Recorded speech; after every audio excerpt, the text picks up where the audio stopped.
दोस्तों हमारे चैनल दर्पण ज्ञान सागर में आप सभी का स्वागत है। तो सभी भाइयों को जय श्री राधे जय श्री कृष्णा।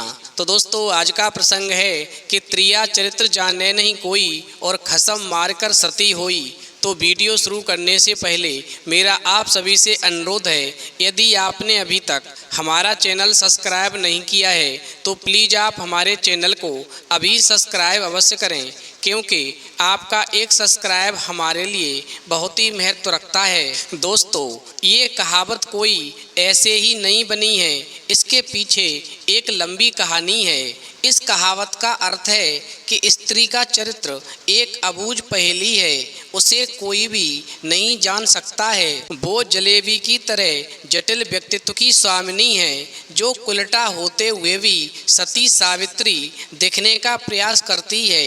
वो अपने पति को मारकर सती होने का स्वांग रच लेती है।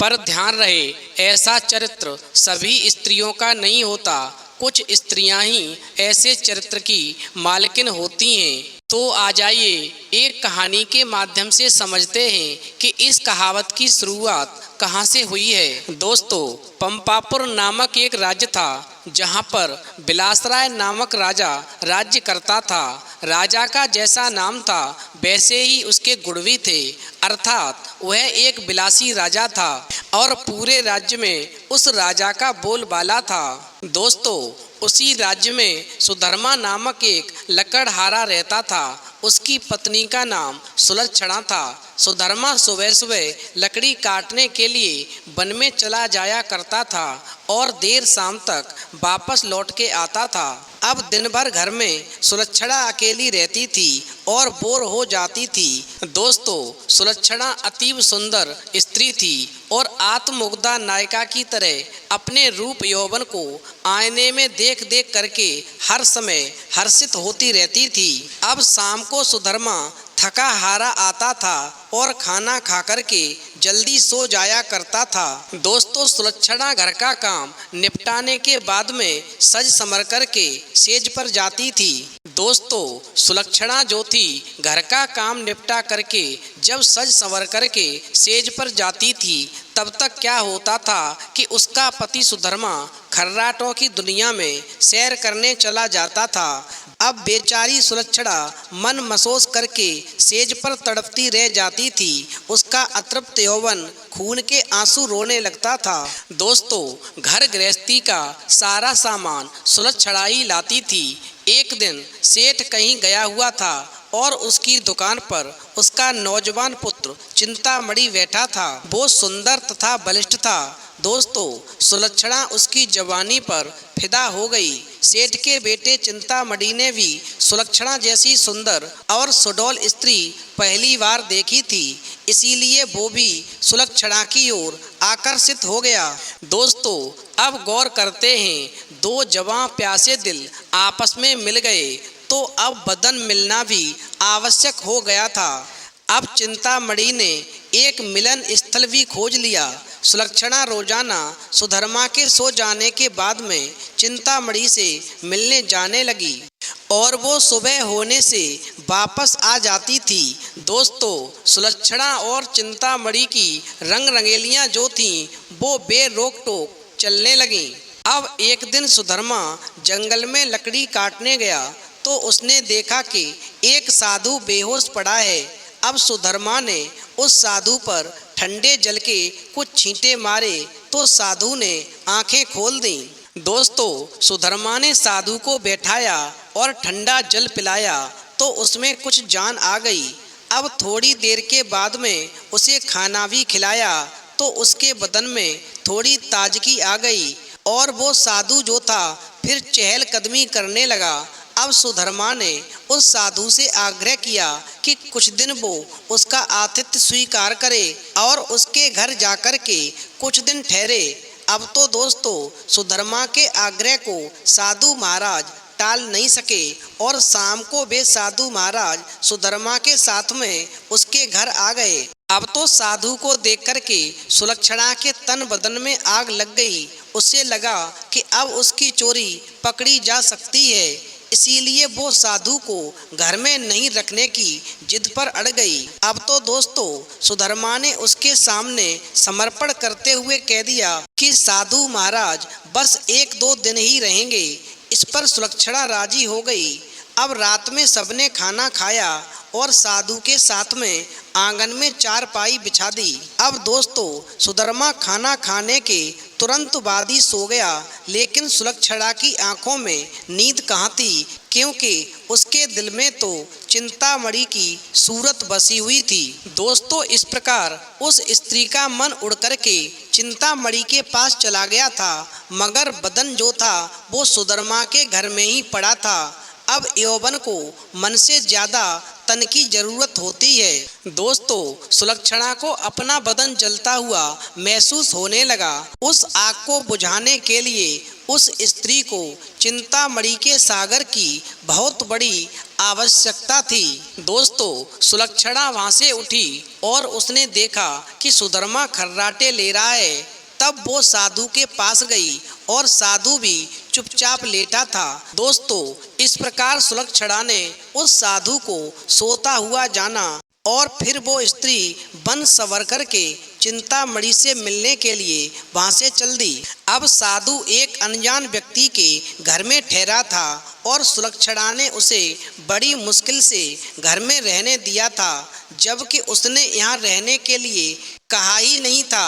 अब सुलक्षणा के व्यवहार को देख करके वो साधु महाराज मन में सोचने लगे कि जरूर दाल में कुछ काला है, और ऐसा सोच करके उन साधु महाराज को रात भर नींद नहीं आई और उन दोनों की क्रियाकलाप वो देखता रहा। अब दोस्तों गौर करेंगे, जिस समय सुलक्षणा सजने संवरने के बाद में उस साधु के पास आई तो क्या देखती है कि साधु सो रहा था, मगर दोस्तों ध्यान रहे वो साधु दम साध करके चुपचाप लेटा रहा, क्योंकि वो जानना चाहता था आखिर ये स्त्री रात में कहाँ जाती है। और इस बात का पता लगाने के लिए वो साधु महाराज जो थे एकदम से चुपचाप पड़े रहे, जिससे कि सुलक्षणा को किसी भी बात की भनक ना पड़े कि ये साधु जग रहा है। अब दोस्तों इस प्रकार सुलक्षणा जो थी उस चिंतामणि से मिलने के लिए अपने यौवन की प्यास बुझाने के लिए रात्रि में निकल गई, और इधर साधु को रात भर नींद नहीं आई। और जब वो सुलक्षणा भोर होने से पहले ही अपने घर वापस आई तो वो साधु सारा माजरा समझ गया।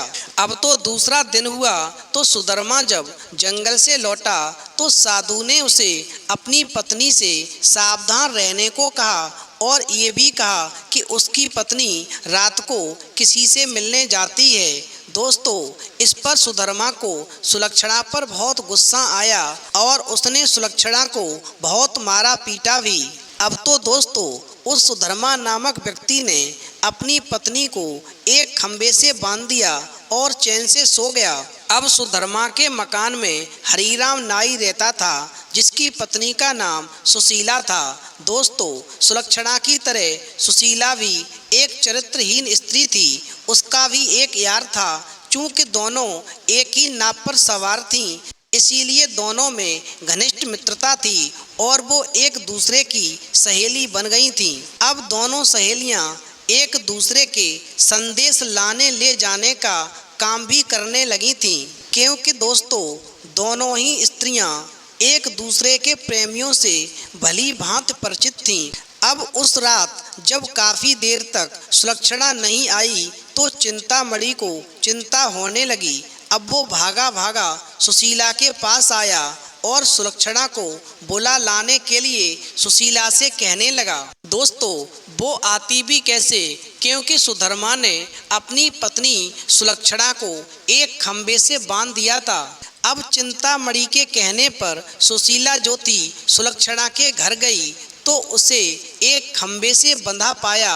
तब सुलक्षणा ने सारी कहानी बता दी। अब सुशीला ने चिंतामणि का संदेश सुलक्षणा को दिया तो सुलक्षणा ने अपने बदे होने की मजबूरी बता दी। इस पर सुशीला ने कहा, ऐसा कर मैं तेरे बंधन खोल देती हूँ, तू चिंतामणि से मिला तब तक मैं यहाँ पर बंधी रहूंगी। अब तो दोस्तों सुशीला की ऐसी बात सुनकर के मानो सुलक्षणा की आंखें खिल गई हों और फिर तो सुलक्षणा अपनी जगह पर अपनी सहेली सुशीला को बांध करके चिंतामणि से मिलने चली गई।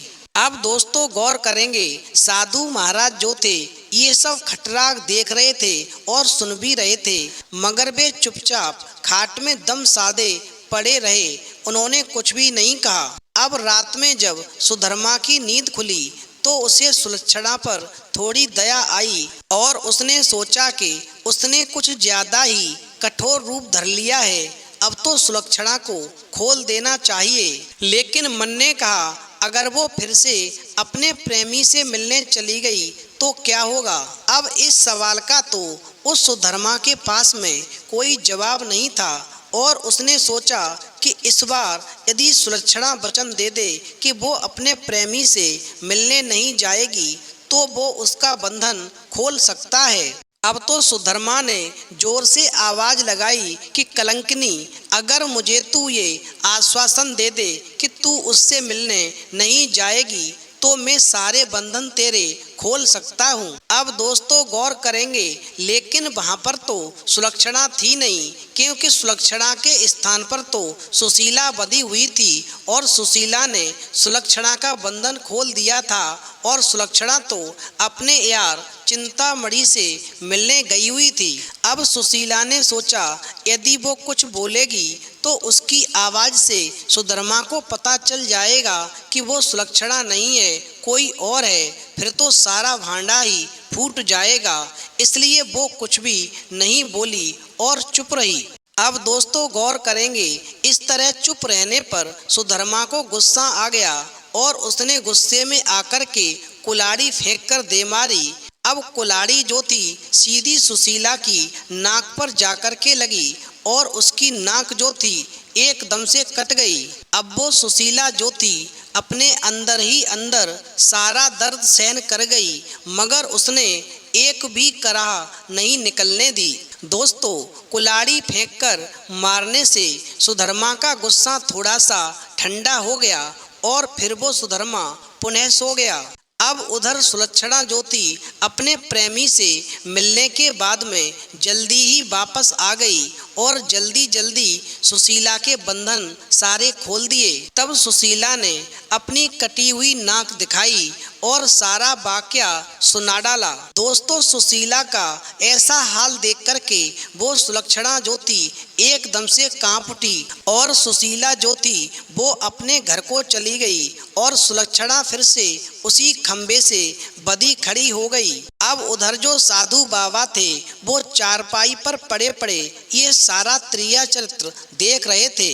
दोस्तों थोड़ी देर के बाद में जब सुधर्मा की नींद खुली तो उसने अपनी पत्नी सुलक्षणा से फिर कहा, देख तू अब भी मुझसे सच सच कह दे और मुझे ये वचन दे कि तू फिर कभी भी अपने यार से मिलने को नहीं जाएगी तो मैं तेरे सारे बंधन खोल दूंगा, और यदि तू मुझे आवाज नहीं देगी तो अभी तो मैंने तेरी केवल नाक ही काटी है, अब मैं तेरे दोनों कान भी काट दूंगा, फिर तू नकटी और बूची हो जाएगी, तब तेरा घर से निकलना ही मुश्किल हो जाएगा।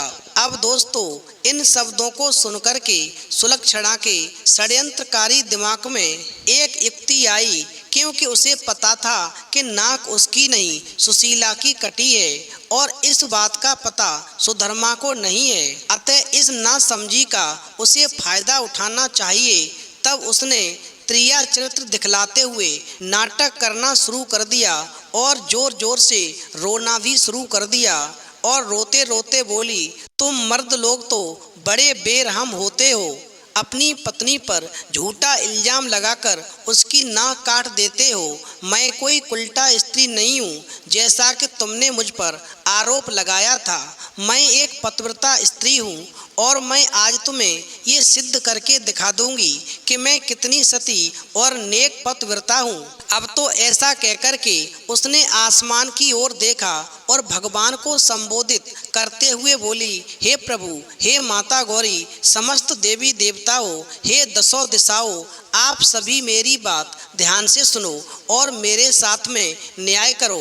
मैं यदि तन मन और वचन से एक पतिव्रता और सती स्त्री हूँ तो मेरे पति ने मुझ पर बदचलन होने का आरोप लगा कर के जो मेरी नाक काटी है वो मेरी नाक पुनः जुड़ जाए और एक पतिव्रता स्त्री क्या होती है ये पूरे जग को पता चल जाए।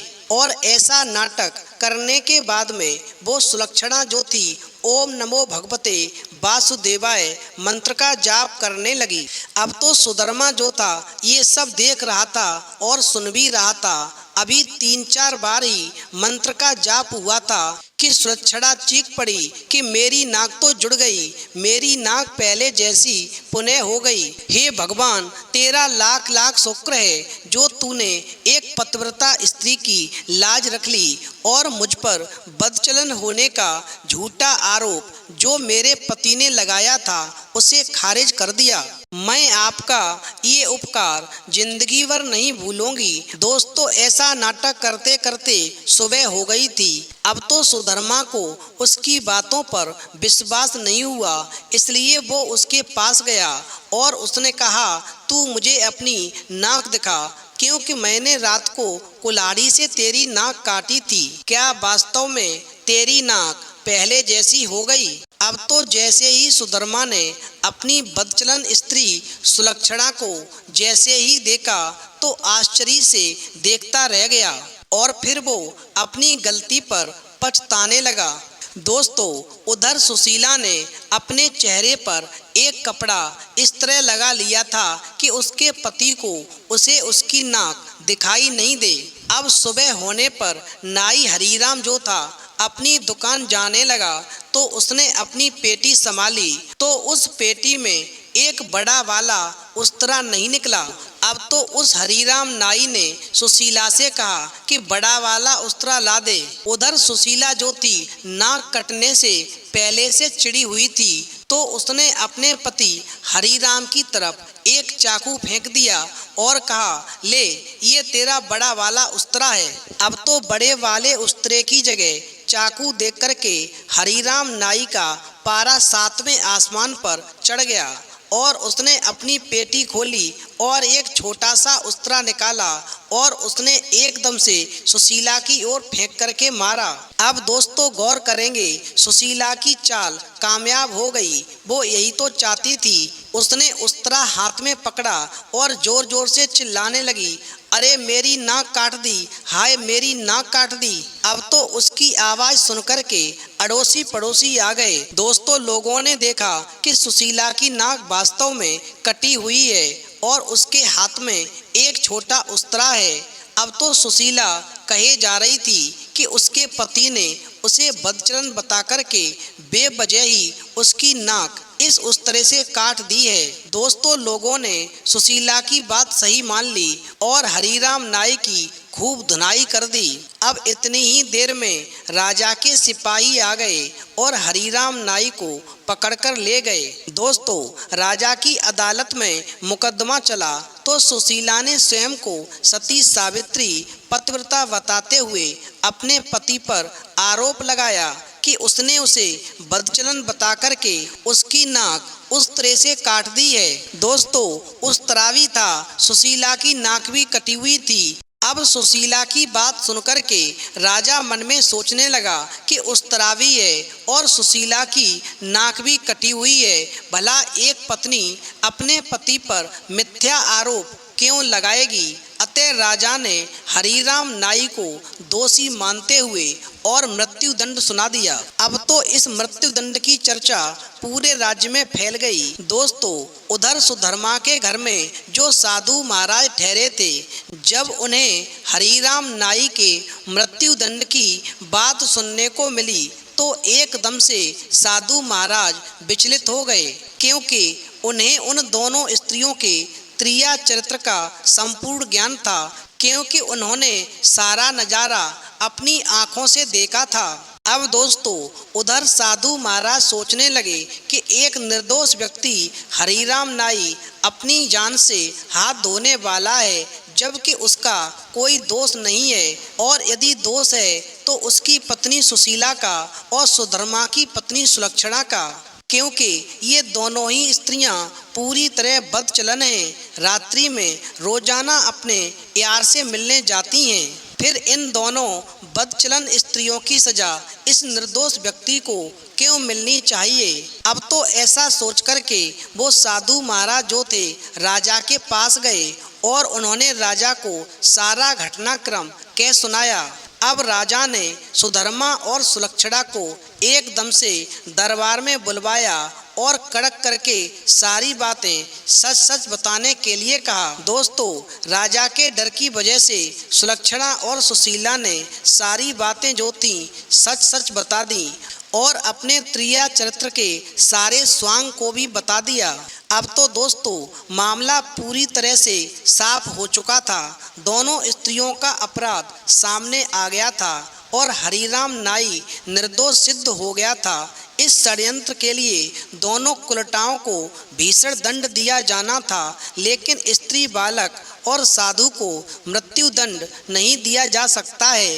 इस शास्त्रीय विधान के अनुसार दोनों स्त्रियों के राजा ने नाक कान कटवा दिए और उन्हें छोड़ दिया। और फिर दोस्तों इस प्रकार पूरा वृतांत देखने के बाद में साधु महाराज राजा के दरबार में बोल पड़े कि त्रिया चरित्र जाने नहीं कोई और खसम मारकर सती होई। तो दोस्तों यदि आपको त्रिया चरित्र की ये कहानी पसंद आई हो तो प्लीज़ आप हमारे चैनल को सब्सक्राइब अवश्य करें, क्योंकि आपका एक सब्सक्राइब हमारे लिए बहुत ही महत्व रखता है। तो इस वीडियो में इतना ही, फिर मिलेंगे एक नई वीडियो में नए प्रसंग के साथ।